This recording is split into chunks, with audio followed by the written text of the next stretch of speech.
Hi friends, ನಾನು ನನ್ನ ಮಗಳು ಇಬ್ಬರೂ ನನ್ನ ಮಗಳಿಗೆ ಚೈನ್ ಬೇಕು ಅಂತ ತೊಗೊಂಬರೋಕ್ಕೆ ಅಂತ ಹೋಗಿದ್ದೋ. ತೊಗೊಂಡಿದ್ದಾಯಿತು, ಬೆಲೆ ಮಾಡ್ತಾಯಿದ್ದು. ಅವರು ಕಮ್ಮಿನೇ ಮಾಡಲಿಲ್ಲ ಫ್ರೆಂಡ್ಸ್. ಹಾಗೆ ಬರ್ತಾ ಮನೆಗೆ ಬಂದು ನಮ್ಮ ರಾಹುಗೆ ಊಟ ಮಾಡಿಸ್ಬೇಕಿತ್ತು. ಸ್ವಲ್ಪ ಊಟ ಮಾಡಿಸ್ದೆ. ಅವನು ತುಂಬ ತುಂಟ. ಹಂಗೆ ಹೋಟ್ಲಿಗೆ ಹೋಗ್ಬೇಕಾಯ್ತು ನನ್ನ ಮಗಳು ಅಂದ್ಬಿಟ್ಟು ಹೋಟ್ಲಿಗೆ ಹೋಗಿದ್ದು. ಊಟ ಮಾಡ್ಕೊಂಡು ಬಂದು ವಾಕಿಂಗ್ ಮಾಡಿಸ್ತಾ ಇದ್ದೀವಿ ನಮ್ಮ ಪಾಪುಗೆ.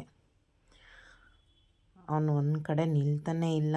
ಅಲ್ಲಿ ಒಂದು ಬೆಕ್ಕಿದೆ, ಆ ಬೆಕ್ಕಿಗೋಸ್ಕರ ಅವನು ಬೊಗಳ್ತಾನೇ ಇದ್ದಾನೆ ಫ್ರೆಂಡ್ಸ್. ಅವನು ನೋಡಿ ಹೆಂಗೆ ನೋಡ್ತಿದ್ದಾನೆ ಅವನು.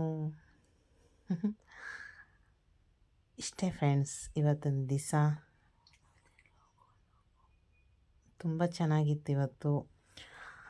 ಇವತ್ತು ಫಸ್ಟ್ ಟೈಮ್ ನಾನು ವಾಯ್ಸ್ ರೆಕಾರ್ಡಿಂಗ್ ಕೊಡ್ತಾ ಇರೋದು.